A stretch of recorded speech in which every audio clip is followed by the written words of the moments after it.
Hey everyone, welcome to our today community session. I'm really excited to have Karan with us. He's one of our latest ambassadors, which is brilliant. And yeah, he has some really exciting background. You might want to say a few words about yourself, from some mobility, etc. And yeah, today we're really excited to hear from you a bit of your perspective on India's electric vehicle revolution. So without any further ado, take it away, Karan.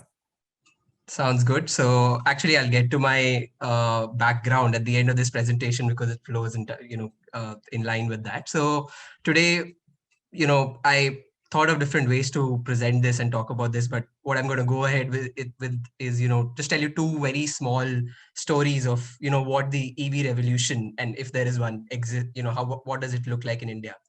So let's start with the first year, and this will be very short. So there'll be plenty of time for us to discuss this further.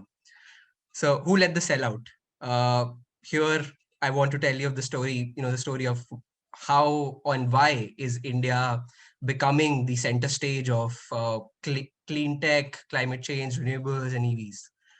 The primary reason which, for majority of the countries out there seems to be, and, for good reason, is the whole problem of climate change and how, we are actively seeing climate change impacting communities, countries, and entire nations in some Pacific countries, and affecting their basic sustenance. So while that's the reason in every country, for India it's slightly lesser. So it's actually the third most reason, and that's the third most important reason, and that's why I started with that. Even though, and having said that, I'll of course like to attach a rider to it. So even though it's the third most important reason, India is still doing pretty well. So we're one of the few countries on track to achieve our Paris 2030 targets. India took time to jump on the bandwagon to care about climate, but now that we're doing it pretty diligently. Having said that, it's still reason number 3. So what are the other reasons, you may ask? The second reason, and I think anyone who's lived in India will really relate to this, is the whole problem of air pollution. And for a lot of people, 2020 was the year when masks became integral to our life. Like, you see your friends and you only see half their face. But if you've lived in Delhi or in any other, big Indian city, masking has been a norm for the last 4 to 5 years, because that's when people realize that what you might think as smog or, just basic fog, and, like the famous winter Delhi fog on the left-hand side was actually filled with smoke and dust particles. So it took us long enough to realize that. And this is literally how the same monument in Delhi looks differently in winters on the left-hand side and in clear summer weather on the right-hand side. So the primary reason for, the second most important reason actually is this. And, few facts there, that 22 of the 30 most polluted cities in the world are based in India.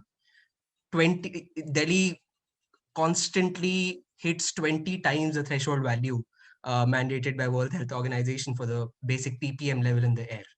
And this has become very important. And if you live in Delhi, like, governments have changed, and movements have been totally overtaken for this cause. That's the second most important reason.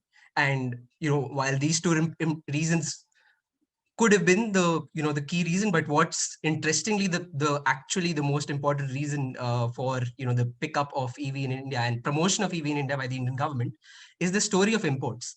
So this is very important and interesting, and I don't think a lot of people know about it, and that's why I want to talk about it here.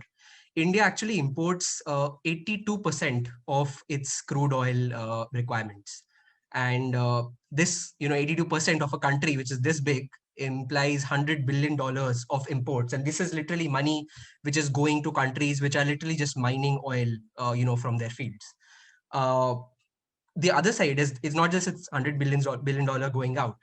What it does to the Indian economy is something which a lot of economists have tried to bring out, but it's still not, accepted in the mainstream. And that's a very simple cause and effect relationship. It starts from when you have to pay for imports, right? So you have to pay them in rupee or you have to pay them in dollar. But ultimately, what ends up happening is that there is constant pressure of devaluation on your currency. So the rupee is under constant threat that if it's not supported, then the value will keep going down because you're importing so much oil.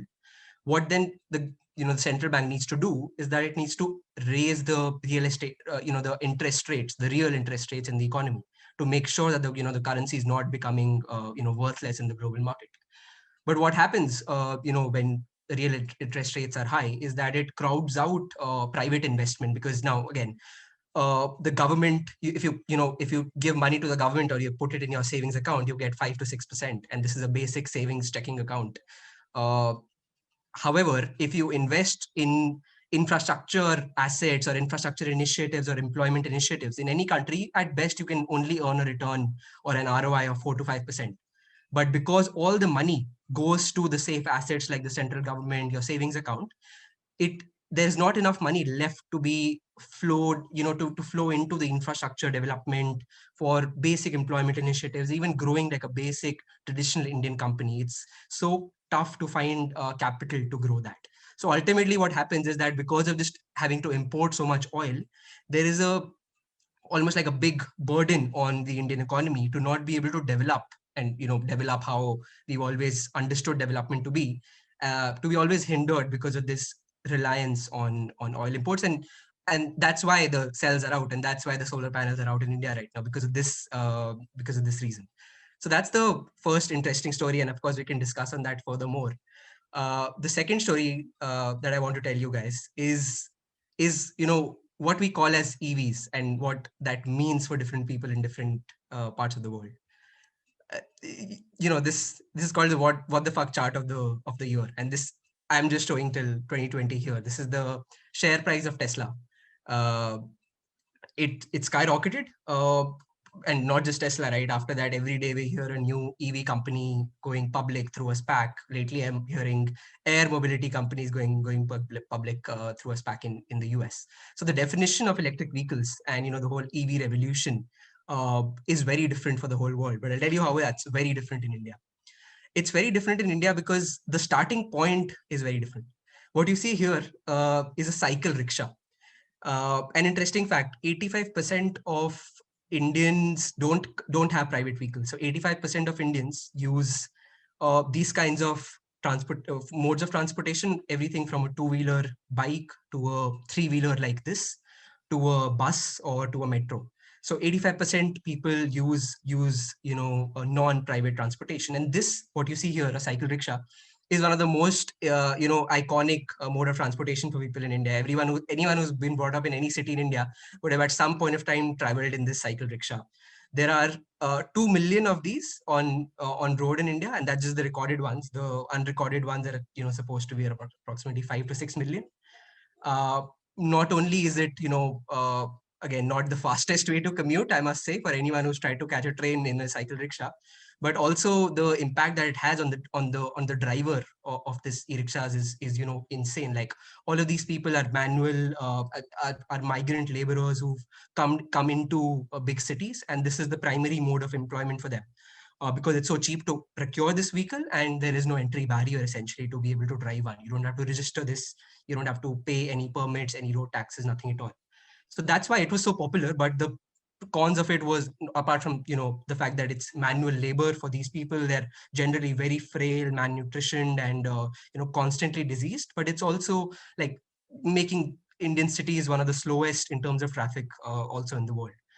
And so this is what electrics had to replace in India, and they did very well because of this vehicle, which I'm sure a lot of people in the Western world wouldn't have seen. This is called called an e-rickshaw. It's an e-rickshaw. It's called a electric rickshaw because it replaced what you saw in this slide. Why did it replace it?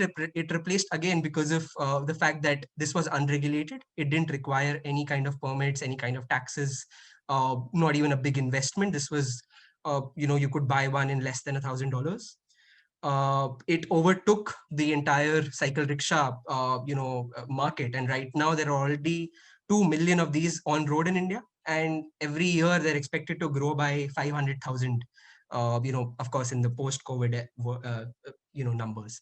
And just a quick comparison, the global EV, and what I mean by EV are the Teslas and the passenger cars, sales in the entire world were actually 3 million.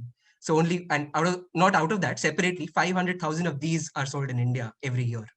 So this is, what electric vehicles primarily means for people in India right now.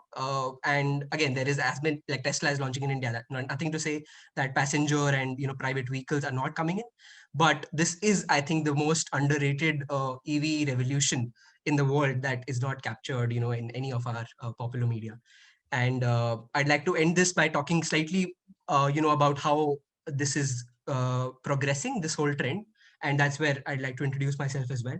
So these e-rickshaws primarily historically have been running on lead acid battery vehicles. So lead acid batteries, which are the traditional inverter car batteries that have been around forever. There, of course, we all know about the harms both on the fire safety, on the cost, and also on the sustainability side of lead acid batteries. Lately, we are seeing a big trend of these vehicles to be now either freshly being sold with lithium ion batteries or being retrofitted with lithium ion batteries.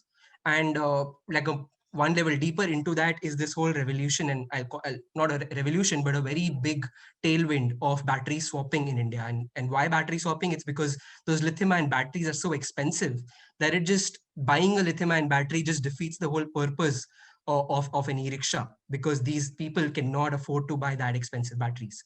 So what battery swapping, and like I'm working in one of those companies, which is the leading battery swapping provider in India, but there are at least 10-15 of these cropping up across Delhi every week, who are trying to offer this service where you essentially don't buy the battery upfront. You have a subscription to a battery, and you go to a nearby swap stations, and you purchase and you just swap out discharged battery for fully charged ones. So this is really picking up in India. I'm working with this company called Sun Mobility, where I'm leading their strategy and operations as a chief of staff.